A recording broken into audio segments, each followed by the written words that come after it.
Berikut ini adalah panduan ibadah online Gloria Sunday Service. Siapkanlah hati dan diri sehari sebelumnya. Berdoalah minta Tuhan mengarahkan hati Anda. Dan buat reminder jam ibadah di HP Anda. Berpakaianlah yang rapi dan sopan, sama seperti saat Anda ke gereja. Siapkanlah diri Anda 10 menit sebelum ibadah dimulai. Ambillah waktu teduh di hadapan Tuhan. Ikutilah seluruh ibadah dengan sepenuh hati. Menyanyi, berdoa, serta duduk dan berdiri mengikuti arahan liturgis. Siapkan diri Anda saat persembahan, persiapkan HP untuk scan kris kode atau transfer. Bagi jemaat yang rindu untuk memberikan persembahan dan perpuluhan, dapat ditransfer melalui rekening berikut ini.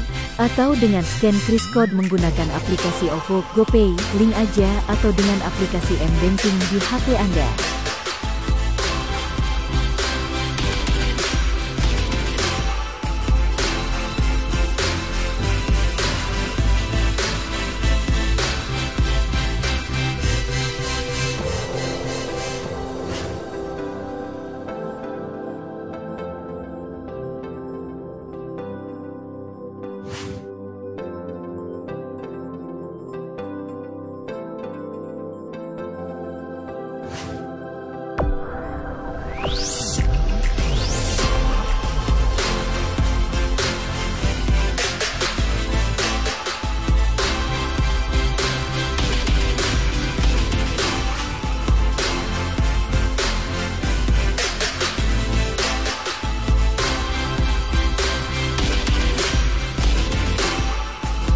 Shalom jemaat yang dikasihi oleh Tuhan, selamat hari Minggu. Kami bersama-sama bersuka cita dengan Bapak Ibu yang berada di rumah bersama-sama dengan kami ibadah online. Kami menyambut kehadiran Bapak Ibu dan saudara sekalian. Mari kita mempersiapkan diri untuk beribadah, karena kami percaya bahwa ibadah minggu hari ini akan mendatangkan sukacita, mendatangkan penghiburan dan pertolongan daripada Allah bagi kita semuanya yang beribadah di dalam takut akan Tuhan. Selamat beribadah, selamat hari Minggu. Tuhan memberkati kita semuanya.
Salam saudaraku, mari kita menyiapkan diri kita untuk memulai ibadah kita pada hari Minggu ini.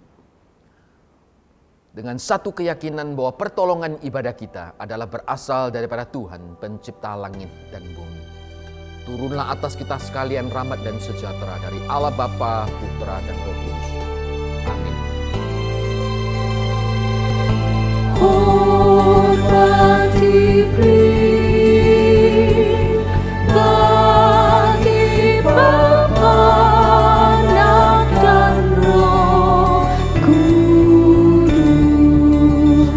dari mula sampai sekarang dan seterusnya,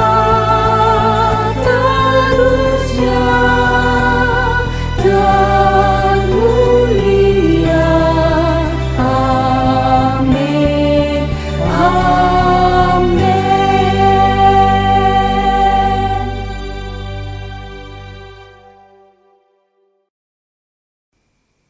Tuhan adalah gembalaku, takkan kekurangan aku. Ia membaringkan aku di padang yang berumput hijau. Ia membimbing aku ke air yang tenang. Ia menyegarkan jiwaku. Ia menuntun aku di jalan yang benar oleh karena namanya. Sekalipun aku berjalan dalam lembah kekelaman, aku tidak takut bahaya, sebab Engkau besertaku. Gadamu dan tongkatmu, itulah yang menghibur aku. Engkau menyediakan hidangan bagiku di hadapan lawanku. Engkau mengurapi kepalaku dengan minyak, pialaku penuh melimpah. Bersama-sama Kebajikan dan kemurahan belaka akan mengikuti aku seumur hidupku, dan aku akan diam dalam rumah Tuhan sepanjang masa. Jemaat dipersilakan untuk duduk. Kepada Tuhan yang adalah gembala kita, yang setia selamanya, yang selalu menjaga dan memelihara kita, umat gembalaannya. Mari kita mengangkat tangan kita, mengangkat suara kita, memuji Dia bersama vokal grup Cherubim. Kita menyembah Dia.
karena itulah yang Engkau kehendaki, agar pujian terus mengalir dan menjadi berkat. 从天父而来的爱和恩典，把我们定了的心容全，让我们献出每个音符，把它化为赞美之泉，让我们敞开口。 向永生之主呈现，是赞美之泉流入每个人的心间，让我们敞开口举手，向永生之主呈现。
Mari jemaat Tuhan dengan bangkit berdiri kita masuk di dalam doa. Ya Bapa kami yang ada di surga, kami bersyukur untuk kasih kemurahan Tuhan bagi setiap kami. Izinkan kami datang untuk menghampiri tahta-Mu, bersatu bersama menaikkan segala pujian dan sembah kami. Ampunilah dan layakkan setiap kami ya Bapa. Berikanlah bagi setiap kami hati yang haus dan rindu untuk memuji dan menyembah-Mu. Hanya di dalam nama Tuhan Yesus kami berdoa. Amin. Berita anugerah yang disampaikan untuk setiap kita hari ini. Tetapi oleh Dia kamu berada dalam Kristus Yesus, yang oleh Allah telah menjadi hikmat bagi kita. Ia membenarkan dan menguduskan dan menebus kita. Karena itu seperti ada tertulis, barang siapa yang bermegah, hendaklah ia bermegah di dalam Tuhan. Jemaat dipersilakan untuk duduk. Mari kita bersuka cita bersama, menaikkan pujian bagi Yesus Anak Domba Allah, yang telah menebus dan mengampuni dosa-dosa kita. Allah yang layak terima segala pujian, hormat dan kemuliaan.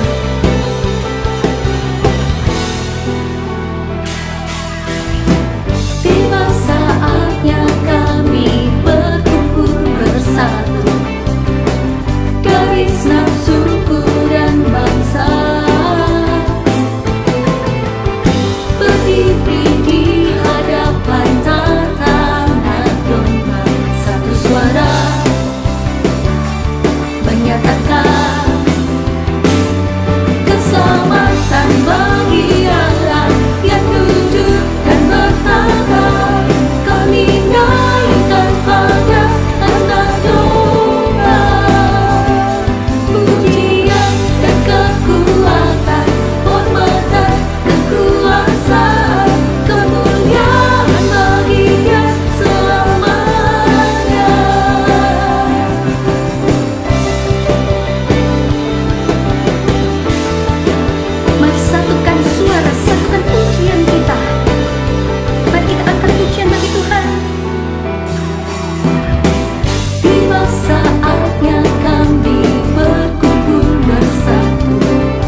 kemuliaan dan kekuatan, hormat dan kekuasaan, kemuliaan bagi-Nya selamanya. Keselamatan bagi Allah yang duduk dan melata. Kami naikkan pada Anak Domba. Kemuliaan dan kekuatan, hormat dan kekuasaan, kemuliaan bagi-Nya selamanya. Kemuliaan bagi-Nya selamanya. Kemuliaan bagi-Nya selamanya. Kemuliaan bagi Yesus Kristus untuk selama-lamanya. Mari berikan sorak-sorai bagi Tuhan kita Yesus Kristus. Jemaat dipersilakan untuk duduk. Kami perlu Engkau Yesus. Hati kami rindu menantikan-Mu. Hanya Engkaulah pengharapan yang dapat kami andalkan. Mari ungkapkan lagu ini sebagai doa dan kerinduan kita kepada Allah. Ku perlu Engkau Yesus, haus jiwaku menantikan-Mu. Ku percaya Kau penuh pengharapanku di dalam-Mu.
Yesus, hanya Engkaulah Allah yang dapat kami andalkan. Di tengah-tengah kecemasan, ketidakpastian dalam hari-hari yang kami jalani. Kami berdoa untuk pandemi yang masih belum berakhir ini. Masih banyak yang harus berjuang melawan virus COVID-19 ini. Kiranya Tuhan berbelas kasih, memberikan kesembuhan dan kekuatan yang dari Tuhan. Kami juga berdoa untuk renovasi gereja yang sedang berlangsung, juga untuk rencana gereja dan sekolah yang akan offline dan online untuk kedepannya. Kiranya Tuhan memberikan hikmat untuk boleh memahami kehendak Tuhan dan mengambil setiap keputusan yang ada dengan tepat. Terima kasih Tuhan, kami membawa seluruh doa dan permohonan kami sesuai yang Tuhan Yesus ajarkan kepada kami demikian. Bapa kami yang di surga, dikuduskanlah namamu, datanglah kerajaanmu, jadilah kehendak-Mu di bumi seperti di surga. Berikanlah kami pada hari ini makanan kami yang secukupnya, dan ampunilah kami akan kesalahan kami, seperti kami juga mengampuni orang yang bersalah kepada kami. Dan janganlah membawa kami ke dalam pencobaan, tetapi lepaskanlah kami daripada yang jahat. Karena Engkaulah yang empunya kerajaan dan kuasa dan kemuliaan sampai selama-lamanya. Amin. Aku percaya kepada Allah, Bapa yang Maha Kuasa, Khalik langit dan bumi, dan kepada Yesus Kristus, Anaknya yang tunggal Tuhan kita, yang dikandung dari Roh Kudus, lahir dari anak darah Maria, yang menderita sengsara di bawah pemerintahan Pontius Pilatus, disalibkan, mati dan dikuburkan, turun ke dalam kerajaan maut. Pada hari yang ketiga, bangkit pula dari antara orang mati, naik ke surga, duduk di sebelah kanan Allah, Bapa yang Maha Kuasa. Dan dari sana Ia akan datang untuk menghakimi orang yang hidup dan yang mati. Aku percaya kepada Roh Kudus, gereja yang kudus dan am, persekutuan orang kudus, pengampunan dosa, kebangkitan tubuh, dan hidup yang kekal. Amin. Allah kita adalah Allah yang setia.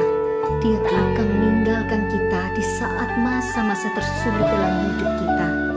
Bersama-Mu Bapa kami mampu untuk melewatinya. Engkau ada bersamaku di setiap musim hidupku. Tak pernah Kau biarkan ku sendiri.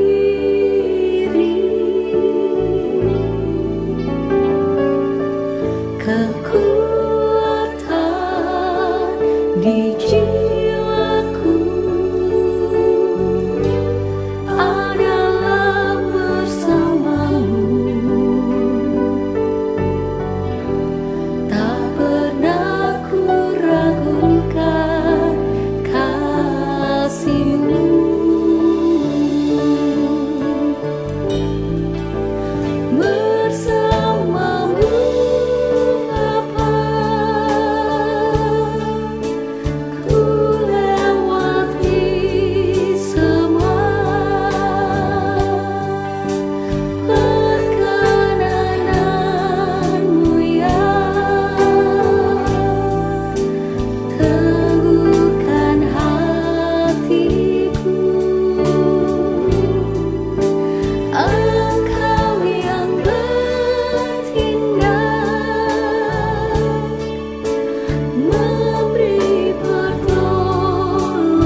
Salam jemaat yang dikasihi oleh Tuhan, kita bersuka cita minggu ini kita boleh bersama-sama kembali beribadah di hadapan Tuhan.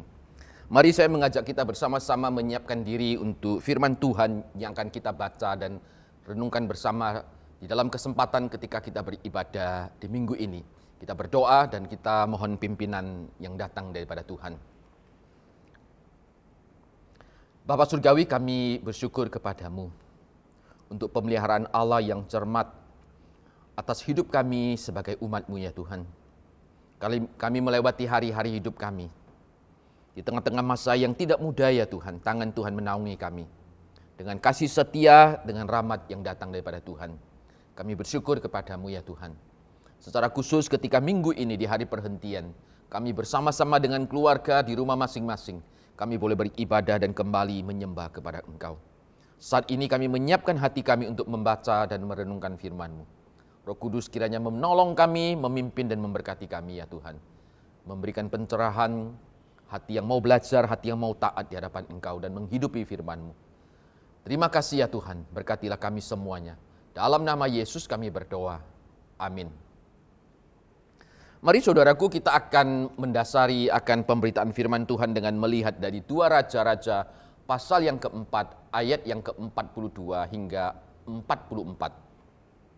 Tema yang diberikan oleh pihak gereja adalah Dia, yaitu Tuhan, tak tinggalkanmu. Kita melihat dari 2 Raja-Raja pasal yang keempat, ayat 42 hingga 44. Firman Tuhan berbunyi demikian.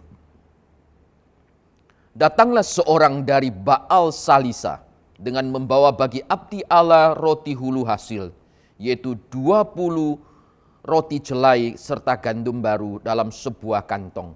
Lalu berkatalah Elisa, berikanlah itu kepada orang-orang ini supaya mereka makan. Tapi pelayan itu berkata, bagaimanakah aku dapat menghidangkan ini di depan 100 orang? Jawabnya, berikanlah kepada orang-orang itu supaya mereka makan. Sebab beginilah firman Tuhan, orang akan makan, bahkan akan ada sisanya. Lalu dihidangkannya di depan mereka, maka makanlah mereka dan ada sisanya, sesuai dengan firman Tuhan. Saudaraku yang dikasihi oleh Tuhan, setelah pelayanan Nabi Elia pada masa itu, ketika dia terangkat naik ke surga disaksikan oleh Nabi Elisa, maka Elisa pada waktu itu dikatakan menjadi penerus tongkat estafet daripada pelayanan Nabi Elia. Dalam tugasnya sebagai seorang nabi, Elisa juga menunjukkan kesetiaan yang sama pada Tuhan, sama seperti ketika Nabi Elia melayani. Nabi Elisa ini menjadi abdi Allah yang berjalan bersama-sama dengan Tuhan. Di dalam pelayanannya dia memberikan banyak penghiburan dan sukacita bagi umat Israel pada masa itu. Kalau kita membaca di dalam kitab 2 Raja-Raja, mulai dari pasal yang kedua, bagaimana Elisa memulai pelayanannya, dia memulihkan dan menyehatkan air yang ada di kota Yeriko, yang pada waktu itu setiap kali perempuan yang mengandung, ketika meminum air itu, mereka seringkali mengalami keguguran bayi. Elisa hadir dan menyehatkan air itu, sehingga setiap orang yang minum, mereka tidak lagi mengalami akan keguguran. Lalu kita juga melihat bagaimana Elisa juga menolong seorang janda pada waktu itu, yang dililit dengan hutang, sehingga dia tidak sanggup membayar. Lalu pada waktu itu Elisa hadir dan menolong dia, sehingga minyak yang dituangkan di dalam bejana, itu tidak akan berhenti sampai semuanya penuh. Lalu dia juga menolong seorang perempuan Sunem yang selama pernikahannya belum dikaruniai seorang anak pun. Tapi pada waktu itu ketika kehadiran Nabi Elisa, Elisa mengatakan, tahun depan di waktu yang sama engkau akan dikaruniai seorang anak laki-laki. Dan memang betul, di tahun depannya perempuan Sunem itu dikaruniai seorang anak laki-laki. Ketika anak itu beranjak bertambah besar, dikatakan satu waktu ketika anak itu keluar membantu akan ayahnya, tiba-tiba anak itu jatuh sakit. Dan karena sakitnya itu, anak itu lalu meninggal. Ketika anak itu meninggal, maka perempuan Sunem itu cepat-cepat pergi menemui Elisa. Dan Elisa hadir dan menolong dia. Berbaring di atas tubuh anak yang sudah meninggal itu. Lalu anak itu hidup kembali. Lalu kita lihat lagi di Gilgal dikatakan, pada waktu itu bagaimana kekeringan, kelaparan dihadapi oleh masyarakat di sana. Dia mengadakan mujizat mengubah makanan yang beracun dikatakan. Lalu ada maut di dalam kuali. Sehingga makanan yang ada tetap boleh dimakan dan mereka semuanya bebas dari keracunan dan mereka diselamatkan. Lalu di dalam nas bagian firman Tuhan yang kita baca ini, di sini dikatakan Elisa membuat mujizat dari 20 ketur roti. Itu bisa mengenyangkan 100 orang, bahkan ada sisanya. 20 roti jelai pada waktu itu adalah satu jumlah yang dikatakan tidak cukup untuk orang yang hadir pada waktu itu. Sejumlah 100 orang yang membutuhkan akan makanan. Saudaraku yang dikasihi oleh Tuhan, karena keyakinannya akan pemeliharaan daripada Tuhan, disitulah Elisa memerintahkan bujangnya supaya menghidangkan roti itu dan dimakan oleh 100 orang, dan bahkan sungguh sesuai firman Tuhan ada sisanya. Situasi bangsa Israel pada zaman itu adalah sangat tidak mengembirakan. Pada masa pelayanan Nabi Elisa, umat Israel dikatakan hidup dalam kemerosotan moral dan rohani.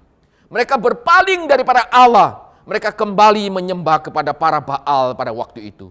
Israel pada waktu itu sedang mengalami bencana kekeringan dan kelaparan. Akibat bencana itu tidak sedikit mereka yang mengalami kematian yang sangat tragis dan menyedihkan. Dan pihak yang paling merasakan dampak buruk daripada kemerosotan moral, kemerosotan rohani, dampak daripada kekeringan dan kelaparan, itu adalah rakyat kecil pada waktu itu.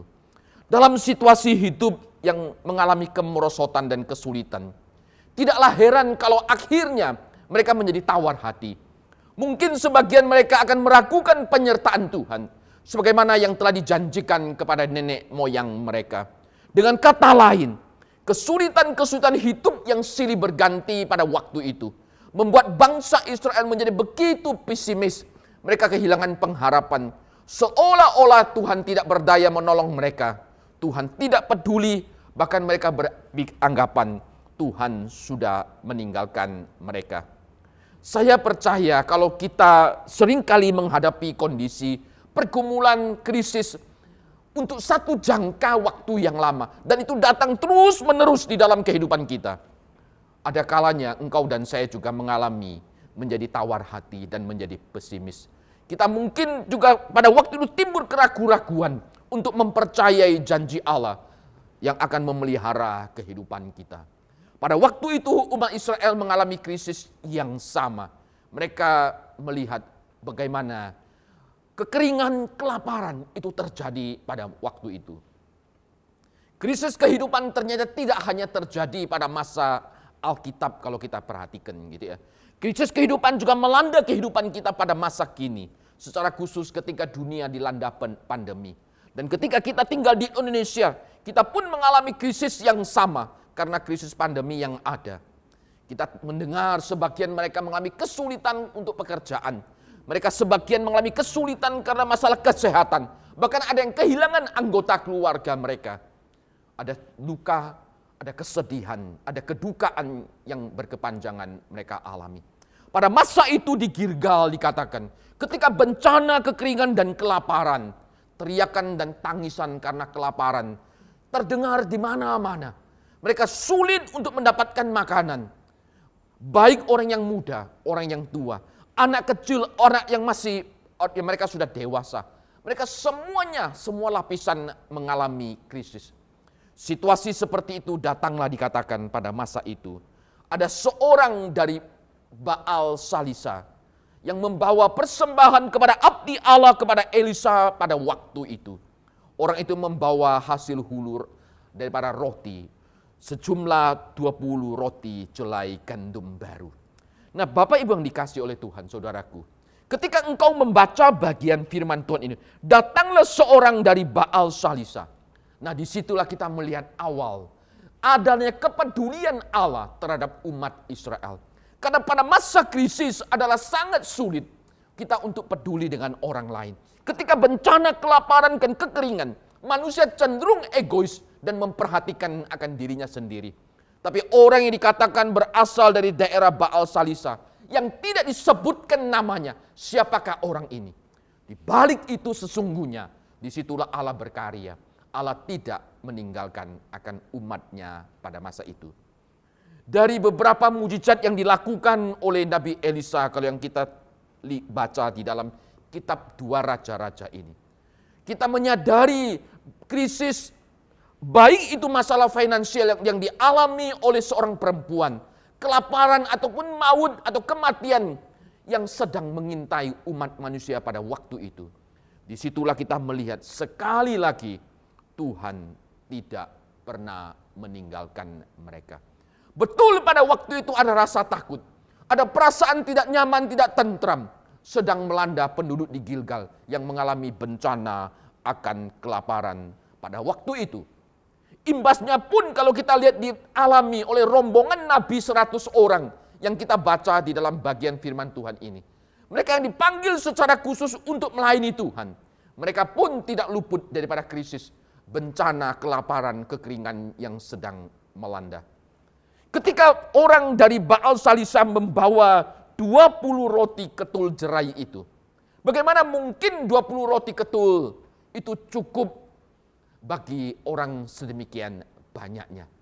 Pada waktu itulah kalau kita melihat, ketika Elisa menerima persembahan itu, dia meminta akan pembantunya, bujangnya dan pelayanannya, supaya berikanlah kepada orang-orang itu, lalu mereka makan. Nah, roti yang mereka hidangkan itu, setelah mereka makan ternyata ada sisanya. Nah, disitulah kita melihat mujizat roti itu sekali lagi merupakan tanda penyertaan Tuhan. Bahwa di tengah-tengah keterbatasan makanan, kuasa Tuhan tetap tidak terbatas. Allah menyatakan mujizatnya, Allah menyatakan pemeliharaannya. Allah tidak pernah meninggalkan akan mereka. Saudaraku yang dikasihi oleh Tuhan, jika Elisa pada waktu itu, kalau kita perhatikan gitu ya, ketika menerima akan persembahan akan 20 ketul roti jelai itu, dia secara pribadi mungkin ya tuh ya, boleh berpikir kembali, apakah ini memang cukup? Bagaimana kalau untuk dirinya saja? Tetapi pikiran demikian tidak ada di dalam diri daripada Nabi Elisa. Justru dia memperhatikan kebutuhan orang banyak yang 100 orang pada waktu itu. Secara matematis memang kita harus akui, 20 roti jelai pada waktu itu hanya bisa memenuhi kebutuhan 20 orang. Sekali makan itu pun sudah selesai. Waktu itu yang hadir yang membutuhkan makanan dikatakan ada 100 orang. Artinya masih kurang dari apa yang dibutuhkan. Tapi pada waktu itulah bagaimana dikatakan pembantu daripada Elisa ketika diperintahkan pelayan itu untuk menyediakan hidangan. Dia pun ragu-ragu. Dia pun berkata, bagaimana aku dapat menghidangkan ini di depan 100 orang. Kalau kita bandingkan dengan terjemahan lain gitu ya. Di situ bujang pelayan ini berkata, tetapi pelayan ini berkata tidak mungkin cukup untuk 100 orang. Nah, di dalam terjemahan bahasa Indonesia masa kini itu menggunakan satu frase kalimat, tidak mungkin cukup. Karena memang betul secara matematika, secara manusia, itu tidak akan pernah mungkin. Nah, itulah yang seringkali juga kita alami di dalam kehidupan kita. Ketika kita mengalami krisis, kita mengalami kesulitan, seringkali yang muncul dari mulut atau pikiran kita adalah kata tidak mungkin. Tapi kita percaya di hadapan Allah, apa yang tidak mungkin bagi manusia, Nabi Elisa percaya bagi Allah tidak ada yang tidak mungkin. Kalau kita membaca di dalam kitab Bilangan pasal yang ke-18 ayat yang ke-13 maupun kitab Ulangan pasal yang ke-18 ayat yang ke-4 dan yang ke-5, maka kita tahu bahwa persembahan orang Baal Salisa ini sebenarnya ada ditujukan kepada Tuhan dalam pengertian diberikan kepada Nabi Elisa pada waktu itu. Elisa di tengah masa krisis boleh tidak berpikir untuk dirinya. Tapi justru pada waktu itu, ketika kondisi kesulitan makanan, Elisa justru bukan berpikir kepada dirinya.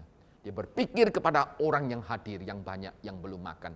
Seperti orang daripada Baal Salisa ini.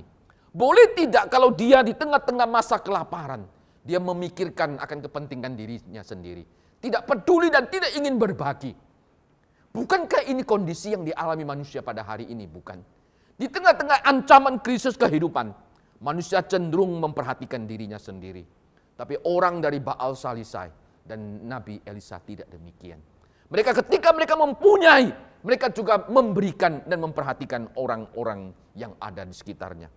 Oleh karena itu ketika Nabi Elisa menyadari bahwa di tengah-tengah mereka masih ada 100 orang yang belum makan, maka pada waktu itulah dia perintahkan kepada pelayannya, berikanlah kepada orang-orang itu supaya mereka makan. Sebab beginilah firman Tuhan, orang akan makan, bahkan akan ada sisanya.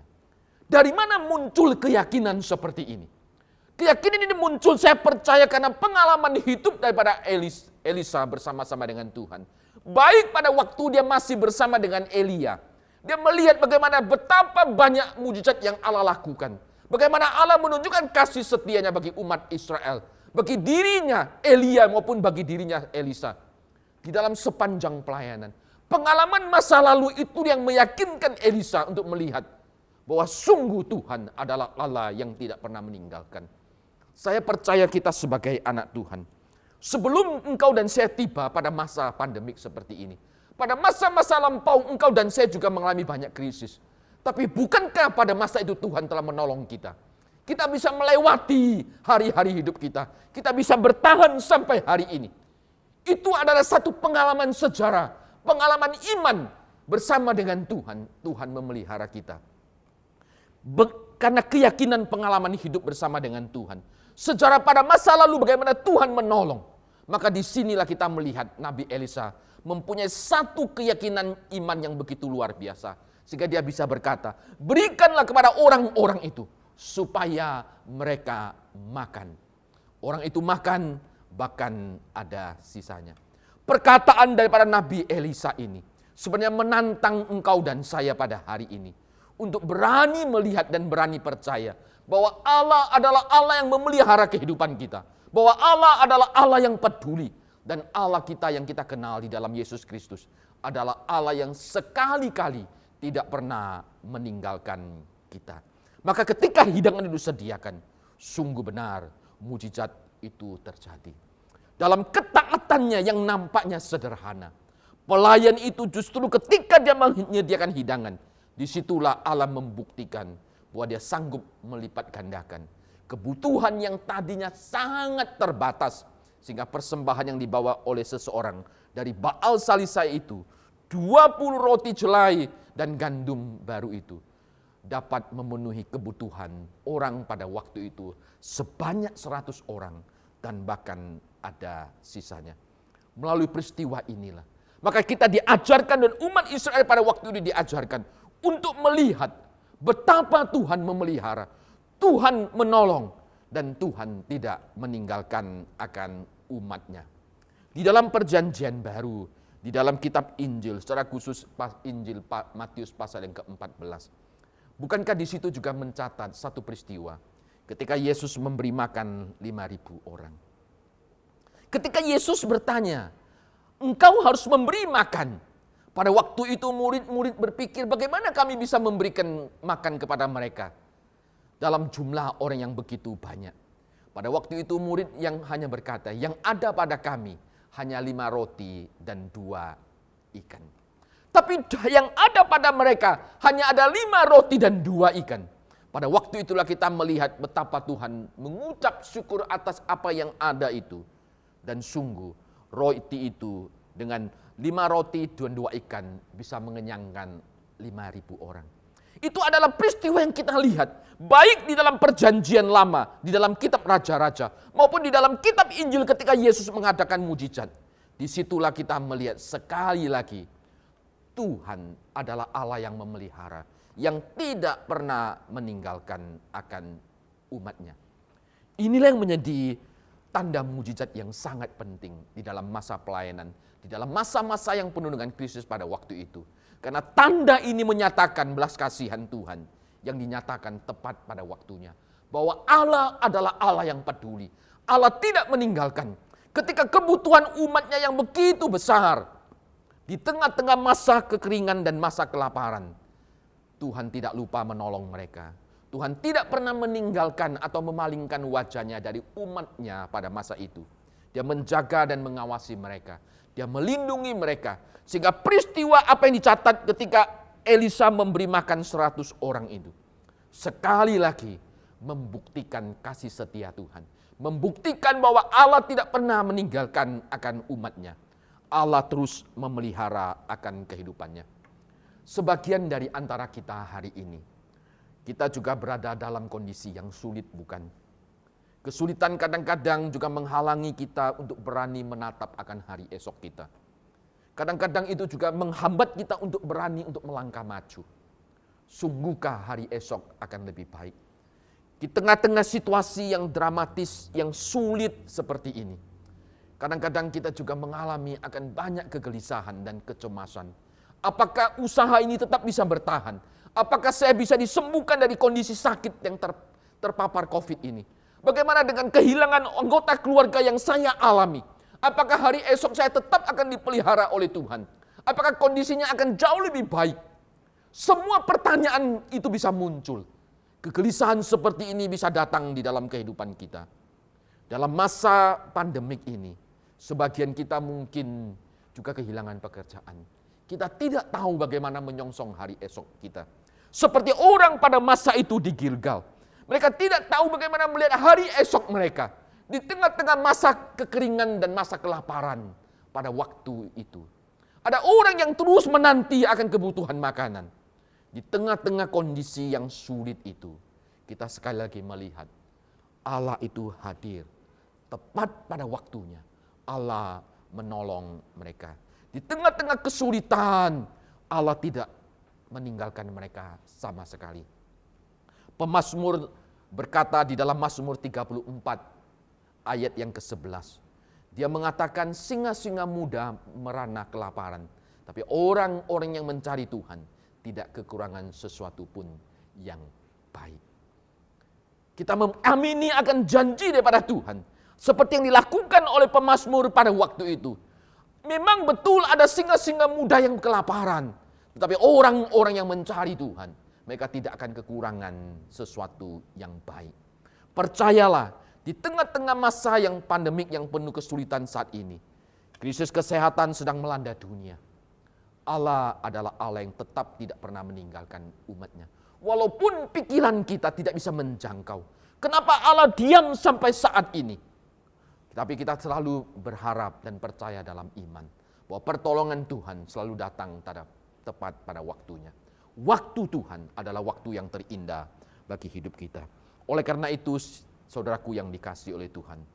Ketika kita berada dalam saat di mana kehidupan kekristenan kita itu, kita sudah tidak sanggup untuk melihat melampaui langkah berikutnya. Pada saat itulah kita harus percaya dan kita berjuang dan berupaya tetap hidup menurut akan firman-Nya. Ada kalanya akan tiba waktunya. Dalam perjalanan hidup iman kita, kita tidak sanggup melihat hari esok kita. Ketika engkau dan saya terbatas untuk melihat apa yang akan terjadi pada hari esok, disitulah engkau dan saya harus belajar tetap percaya. Harus tetap beriman dan percaya kepada Allah. Bahwa Allah tidak pernah mereka sesuatu yang jahat atas hidup kita akan umatnya.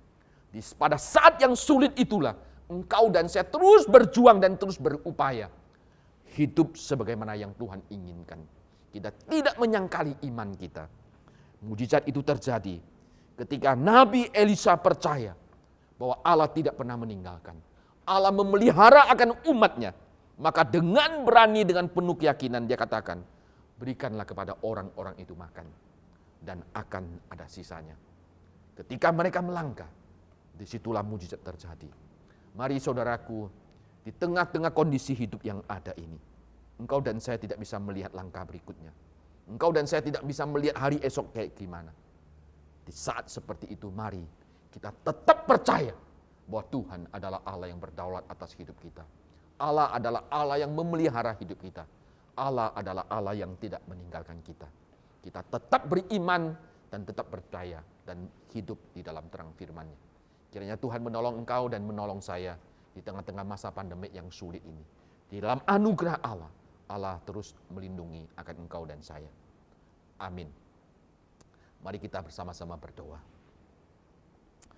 Tuhan, sungguh kami menyadari saat ini dunia sedang dilanda pandemik. Kami mengalami banyak keterbatasan, kesulitan. Ruang gerak kami menjadi begitu sempit. Bahkan kami tidak berani untuk menatap akan langkah berikut dan hari esok kami. Tapi disitulah kami mulai percaya. Kami meletakkan keyakinan iman kami hanya kepada Tuhan. Bahwa Allah kami adalah Allah yang menguasai hari esok. Allah kami adalah Allah yang memelihara kami. Allah yang berjanji akan menyertai kami sampai kesudahan zaman. Allah yang sekali-kali tidak akan meninggalkan kami. Kami bersyukur kepadamu. Biarlah kami terus menghidupi dan berjalan dalam terang firman-Mu ya Tuhan. Berkati umat-Mu secara khusus ketika mereka dalam masa yang sulit mengalami krisis kesehatan. Tangan Tuhan hadir dan memberkati mereka. Pulihkan mereka satu demi satu ya Tuhan. Kesulitan dalam dunia usaha Tuhan juga tolong. Terpujilah Engkau Bapa. Dalam nama Yesus kami berdoa dan mengucap syukur. Amin.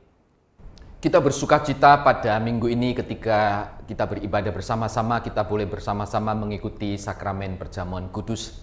Sakramen perjamuan kudus diadakan bagi kita yang sudah menerima baptisan dewasa ataupun upacara siti.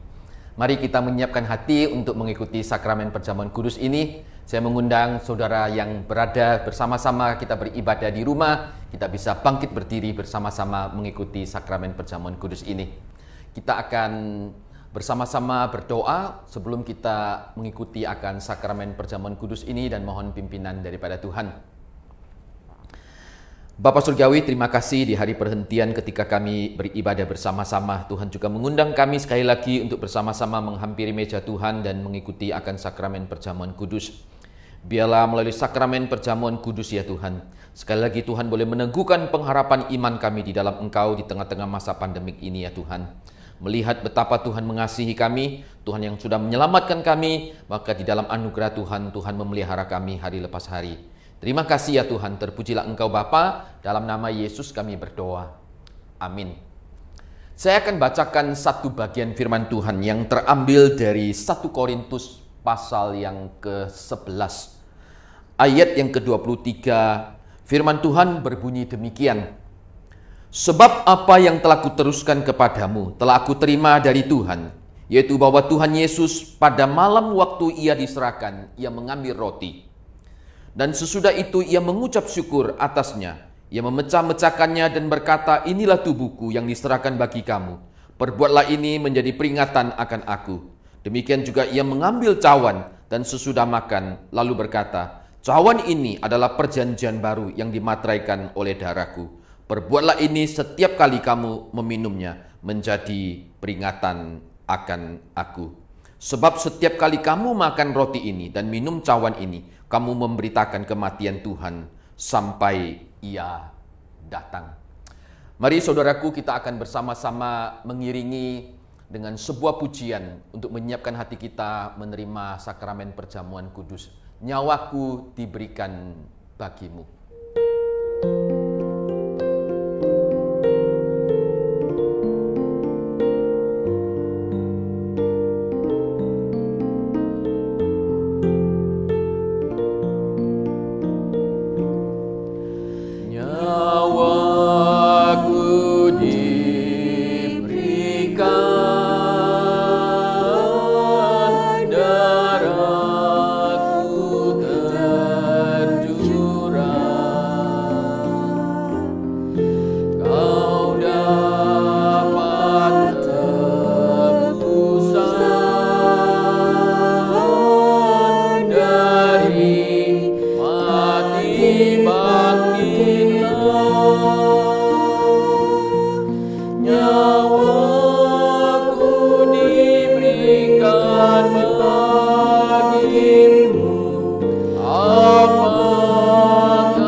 Sidang jemaat yang dikasihi oleh Tuhan, firman Tuhan mengatakan pada waktu malam ketika Yesus hendak diserahkan, ia mengambil roti lalu mengucap syukur atasnya dan berkata, inilah tubuhku yang diserahkan bagi kamu. Perbuatlah ini setiap kali kamu memakannya menjadi peringatan akan aku. Mari kita bersama-sama mengangkat roti Tuhan dan kita menerima akan roti Tuhan penuh dengan ucapan syukur.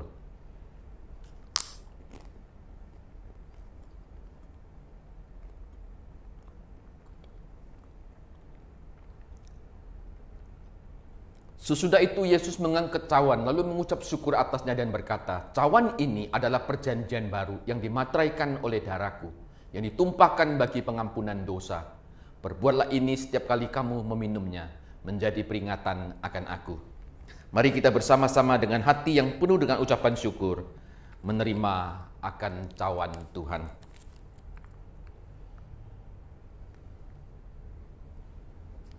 Kita berdoa sekali lagi, mohon pimpinan Tuhan. Bapa Surgawi, terima kasih kalau kami boleh berbagian di dalam mengikuti sakramen perjamuan kudus di minggu ini. Disinilah pengharapan iman kami letakkan ya Tuhan.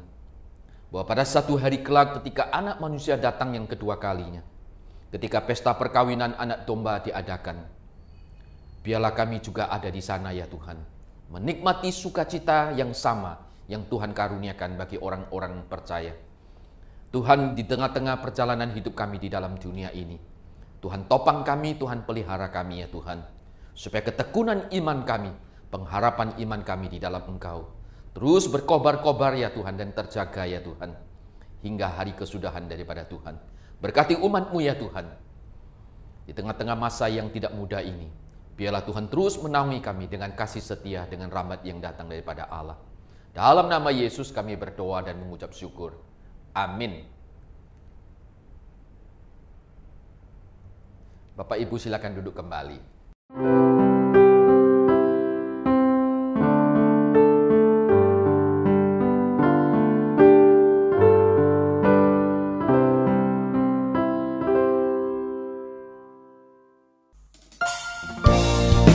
Yesus tak pernah meninggalkan kita. Tuntunannya selalu menyertai kita. Mari saat ini kita mengambil bagian untuk memberikan yang terbaik bagi Tuhan.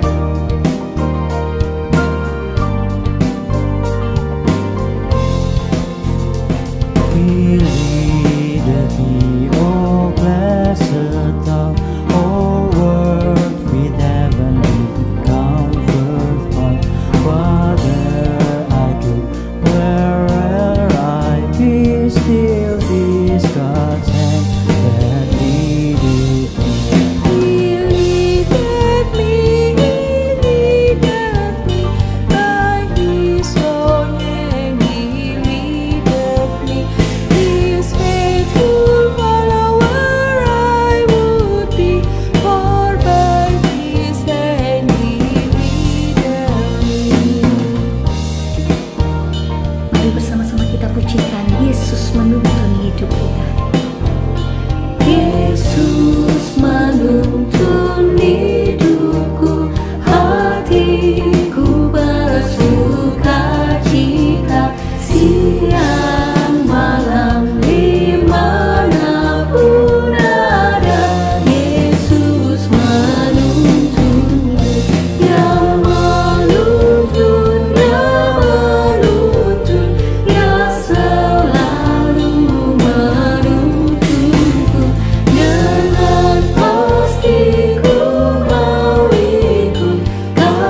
kita berdoa.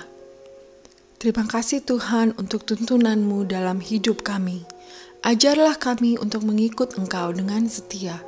Saat ini kami membawa persembahan kami. Kami rindu mengambil bagian dalam rencana Tuhan melalui persembahan kami ini. Tuhan kuduskan dan pakai untuk pekerjaan-Mu. Dalam nama Tuhan Yesus kami berdoa. Amin. Mari mengakhiri ibadah hari ini dengan satu komitmen.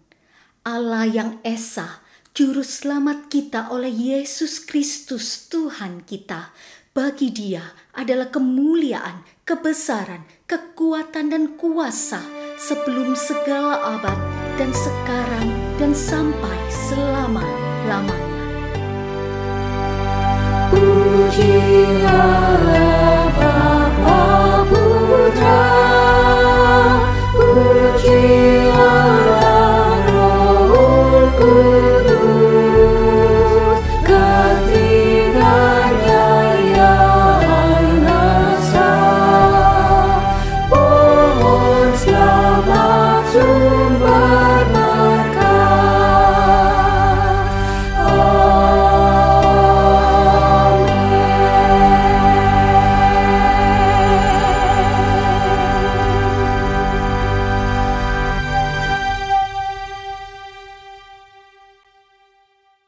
Saudaraku, di penghujung ibadah ini, mari sekali lagi kita mengarahkan hati kita kepada Kristus dan bersama-sama menerima berkat yang datang daripada Tuhan.